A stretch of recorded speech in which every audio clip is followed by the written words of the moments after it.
এখানে থাকার জন্য আপনাকে অসংখ্য ধন্যবাদ বালক গজানন। ধন্যবাদটা আমার বলা উচিত মহারাজ বলি। খুব সুস্বাদু ছিল এই ভোজনগুলো।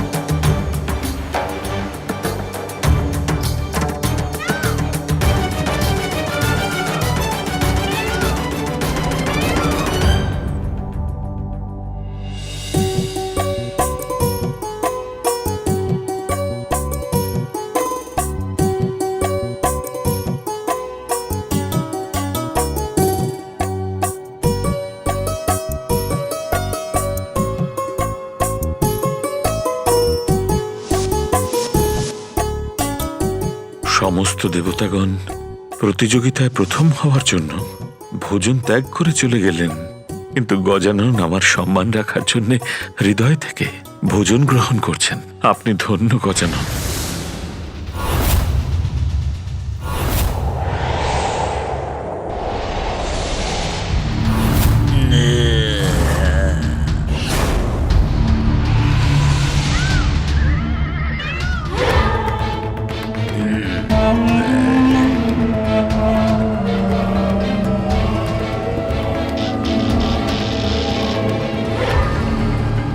দেখো কেতু, দেবতাদের এই রূঢ় ব্যবহার প্রতিস্পর্ধা করছে আমাদের সাথে। অসুর গুরু শুক্রাচার্য যা বলতেন তা সঠিক ছিল।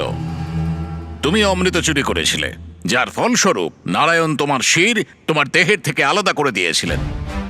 আমরা রাহু কেতু হয়েছি, নগ্রহের অংশ হয়েছি। অমৃত পান করার ফলে আমাদের দেবতাও করে দেওয়া হয়েছে। কিন্তু কিন্তু দেবতাদের মতো মান সম্মান কিছুই পাইনি আমরা। যদি এই দেবতারা আমাদেরকে দেবতা হিসেবে ভাবত, তবে এই প্রতিযোগিতায় আমাদেরকে অংশগ্রহণ করার জন্য ডাকতো তারা। তুমি গুরু শুক্রাচার্যের কথা বলছো, এটা অপমান আমাদের জন্য। কিন্তু এখন আমরা এই দেবতাদের তাদের এই প্রতিস্পর্ধা সম্পন্ন করতে দেব না। ঠিক কথা বলছো তুমি রাহু। এই সময় সব দেবতা প্রতিযোগিতায় মগ্ন রয়েছেন। এর থেকে ভালো সুযোগ আমরা আর পাবো না।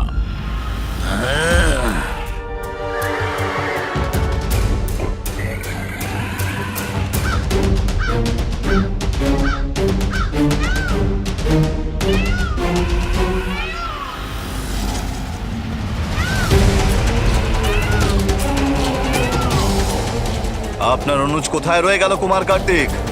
তবে ওনার রাজা বলির কাছে পৌঁছনোই একটা খুব বড় আশ্চর্যের ব্যাপার ছিল। হ্যাঁ দেবরাজ, এই যাত্রার পরে তো ওনার বাহন মূষক 1 বছর পর্যন্ত বিশ্রামের জন্য নিদ্রায় লীন থাকবে। আপনারা দুজন গজাননের চিন্তা করা ছেড়ে প্রতিযোগিতায় নিজেদের স্থান নিয়ে একটু ভাবুন না।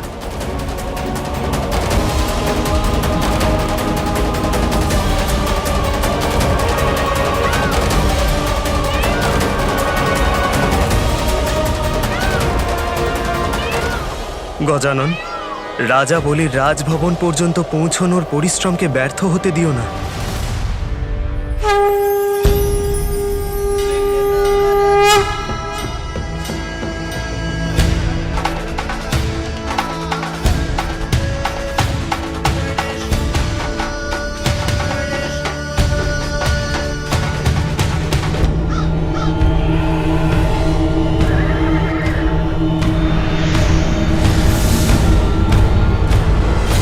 সমস্ত দেবতারাই তো দেখছি ওই পাতাল লোকে রাজা বলির সুতল লোক তো দর্শন করে ফেলেছেন, আর এখন নাগলোকের দিকে প্রস্থান করছেন, আর নাগলোকে পৌঁছেও গেছেন। যমরাজ দেখলেন আপনারা? যমরাজ তো নাগলোকের যাত্রা সম্পূর্ণ করে সেখান থেকে বেরিয়ে চলে এসেছেন, আর সূর্যলোকে পৌঁছেই যাবেন কিছুক্ষণের মধ্যে। অর্থাৎ যমরাজ এখন প্রতিযোগিতাতে সর্বপ্রথম। সূর্যলোক? কি আনন্দের কথা! সূর্যলোকে সূর্যই পেছনে, আর আমি যম সবার থেকে আগে। আর অন্য সমস্ত দেবতা ওনার পেছনেই আছেন, কিন্তু গজানন তো ধন্যবাদ বালক গজানন। ক্ষমা করবেন মা পার্বতী, কিন্তু গজানন ছাড়া সমস্ত দেবতাই এই প্রতিযোগিতায় অনেক আগে বেরিয়ে গেছে।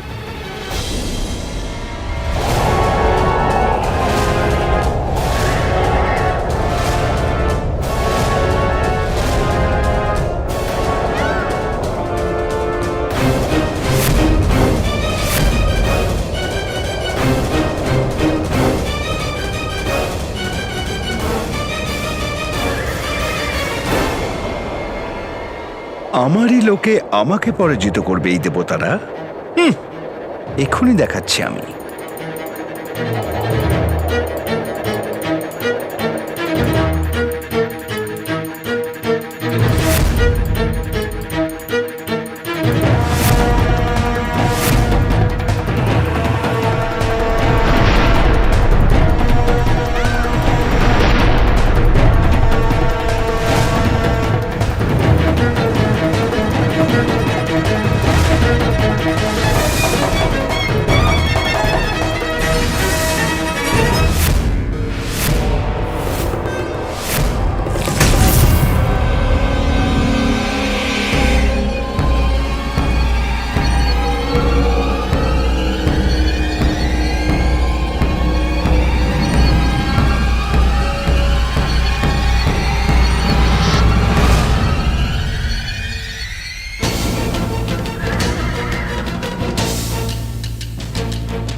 আমারই লোকে আমার সঙ্গেই লড়াই করতে চাইছে সমস্ত দেবতারা।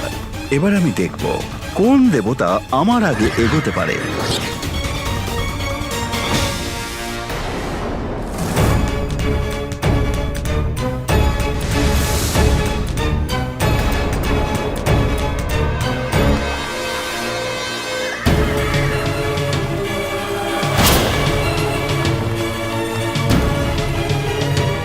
চারিদিকে এত সূর্যলোক, এটা কেমন করে সম্ভব? আমার লোকের অন্য প্রতিরূপ কি করে উৎপন্ন হলো?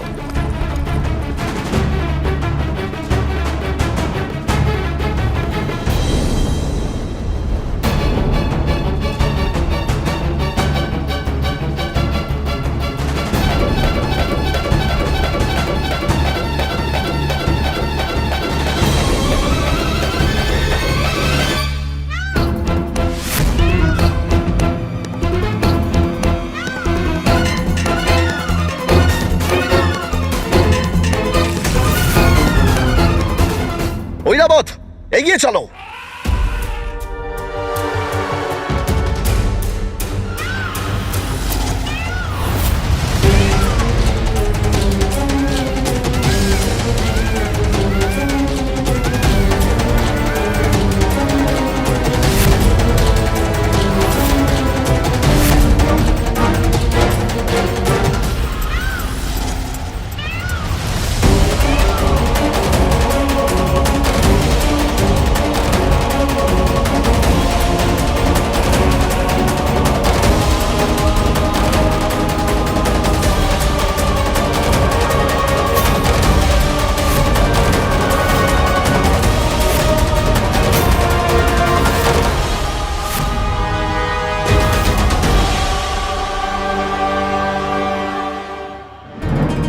এতগুলো সূর্যলোকের মধ্যে আমাদের কোথায় যেতে হবে? দেবগণ, এ তো খুব আশ্চর্যের ব্যাপার।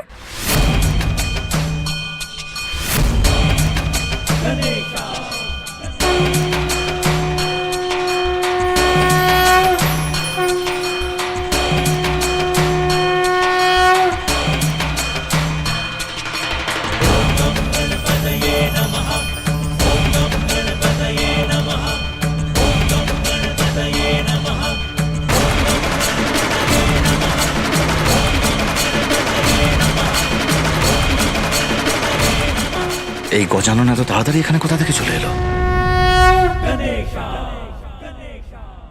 সূর্যদেব তো একজনই, তাহলে এতগুলো সূর্যলোক কোথা থেকে চলে এলো?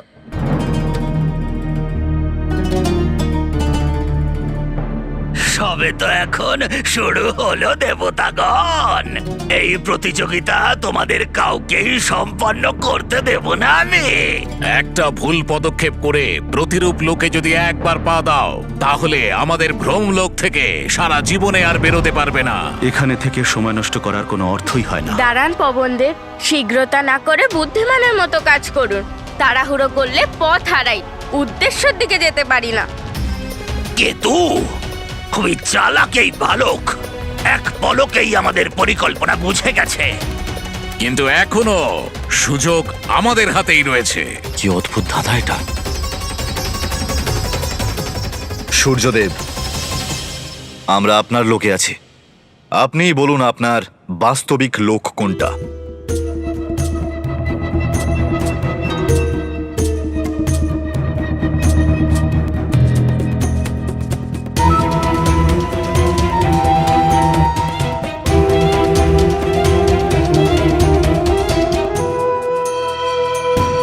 কোনটা আমার লোক?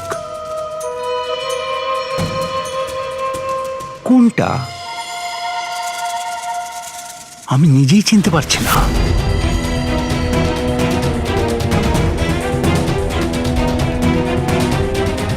এবার দেখা যাক প্রথম দেবতার এই প্রতিযোগিতা এরা কিভাবে সম্পূর্ণ করে।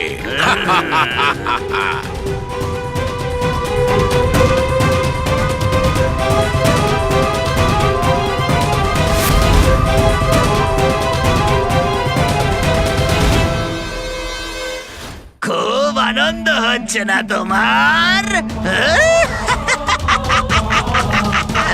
দেখো কেতু,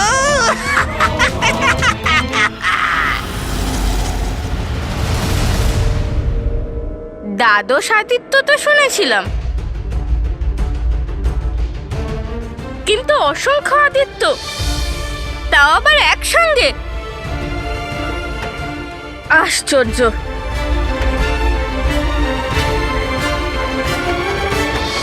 সূর্যদেব, এসবের মধ্যে আপনার লোক কোনটি?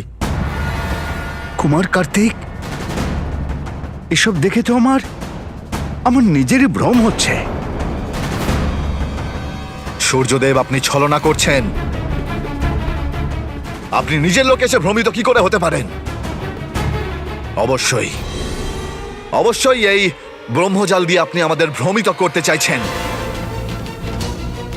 হ্যাঁ সূর্যদেব, আপনি আমাদের এই মায়াবী লোকে বন্দি করে আগে এগিয়ে যেতে চান।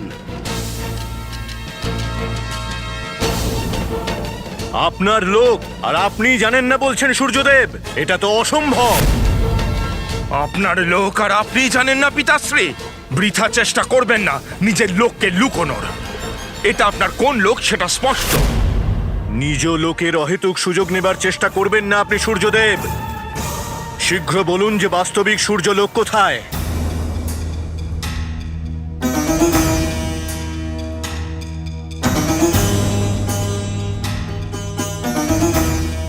নিয়মিত গতি তো আমার জীবনের আধার। নীতি আর নিয়মের সম্মান আমার কাছে সর্বপ্রথম। আর আপনারা আমাকে কিনা নীতি ভঙ্গের দোষারোপ করছেন। আর ইন্দ্রদেব, নীতি ভঙ্গ তো আপনি নিজেই করেছেন, যখন আপনি গতিতে নয়, অথচ আপনি বিদ্যুৎ শক্তির সাহায্য নিয়ে আমার থেকে আগে গিয়েছিলেন। সূর্যদেব,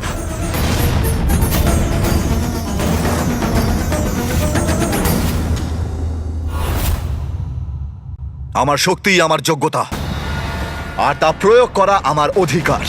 কিন্তু আপনি হলেন একজন বড় মায়াবী। নিজের মায়া দিয়ে ব্রহ্মজাল রচনা করেছেন আপনি। এটা দেবতাদের প্রবৃত্তি নয় সূর্যদেব। এটা অনুচিত সূর্যদেব, নীতি ধর্মের বিরুদ্ধে। বন্ধ করুন এই মায়া আর সরে যান এই পথ থেকে। আনন্দ, দেখো কেতু, আমার কি আনন্দ হচ্ছে যেই দেবতারা নিজেদের মধ্যে বিবাদ করছে। এটা কিন্তু অনুচিত সূর্যদেব। হ্যাঁ, নীতি ধর্মের বিরুদ্ধে এটা। নিজের লোকের অনুচিত লাভ তুলবেন না সূর্যদেব। আপনারা সবাই একে অপরকে কেন অযথা দোষারোপ করছেন?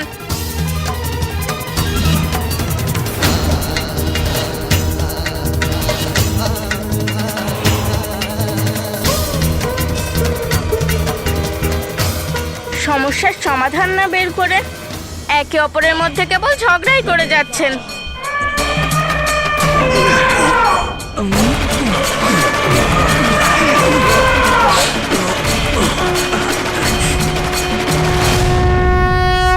এইভাবে নিজেদের অমূল্য সময় কেন নষ্ট করছেন আপনারা? আমাদের নিজেদের মধ্যে ঝগড়া না করে একসঙ্গে এই সমস্যার সমাধান বের করা উচিত। সমস্যা তো সূর্যদেব উৎপন্ন করেছে গজানন। নিজেরই লোক চিনতে অসমর্থ বলে প্রমাণ করছেন ইনি নিজেকে। এবার আপনিই বলুন, আমরা দেবতারা কি করতে পারি? একটু ভেবে দেখুন দেবরাজ, যে অন্যকে বিভ্রান্ত ফেলে সে নিজে বিভ্রান্ত পড়তে চায় না। এই কার্য যদি স্বয়ং সূর্যদেব সত্যি সত্যি করে থাকতেন তাহলে কি উনি আমাদের ফেলে এগিয়ে যেতেন না বলুন? কিন্তু উনি তো আমাদের সঙ্গে এখনো এখানে আছেন। সত্য বলেছে গজানন। এর অর্থ হলো এই ব্রহ্মজালের রচনা অন্য কেউ করেছেন। কিন্তু গজানন, সমস্যার তো সমাধান বেরোচ্ছে না। এই এত সূর্যলোকের মধ্যে আসল সূর্যলোক চিনে আমরা যাব কিভাবে? এই অসংখ্য সূর্যলোকের মধ্যে বাস্তবে সূর্যলোক তো একটাই। অসৎ অনেক রূপ ধারণ করে, কিন্তু তার পেছনে থাকা সত্য তো কেবল একটাই হয়। সূর্যলোক অসংখ্য দর্শন করতে পারি, কিন্তু দেবী মাতা সংজ্ঞা তো কেবল একজনই আছে। ধন্য আপনার বুদ্ধি গজানন। হ্যাঁ হ্যাঁ, আমার পত্নী তো একজনই। কি উত্তম বুদ্ধির প্রয়োগ করেছেন আপনি।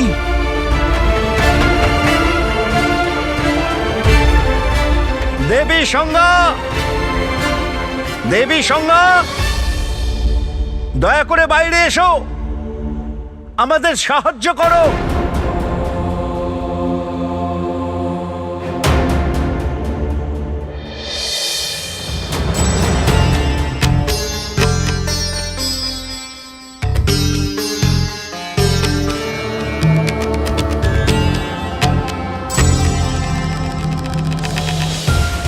সব দেবতারা এখানে? দেবী সংজ্ঞা,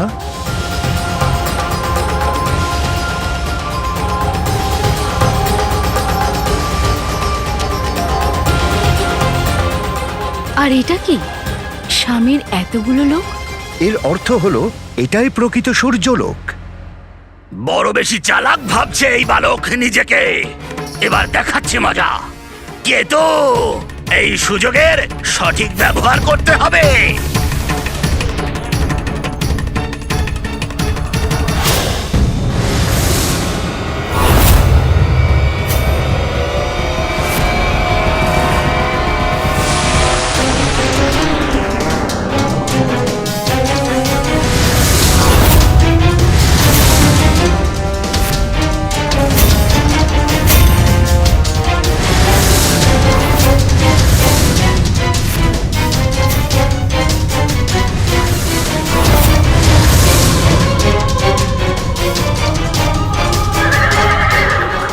এটা কি? এতগুলো সূর্যলোক আর এত সংজ্ঞা, আমারই প্রতিরূপে এরা কারা? আরে এটা কি করে সম্ভব?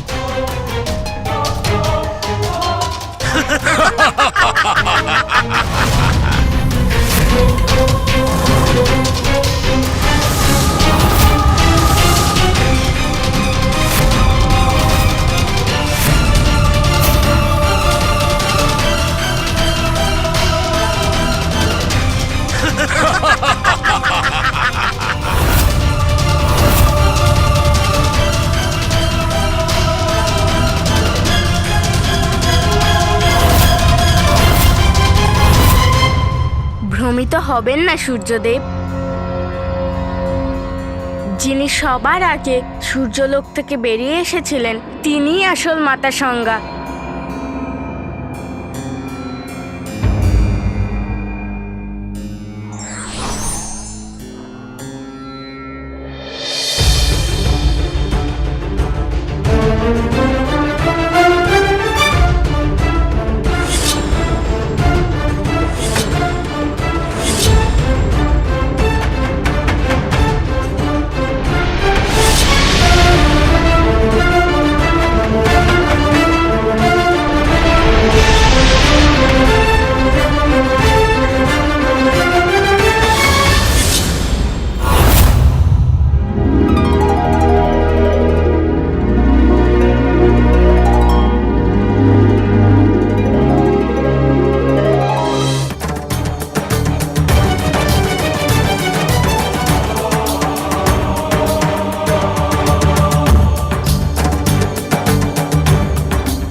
যতই কঠিন পরিস্থিতি আসুক না কেন, যদি বুদ্ধির প্রয়োগ করা হয় তাহলে সেই পরিস্থিতির সমাধান বেরিয়ে যায়।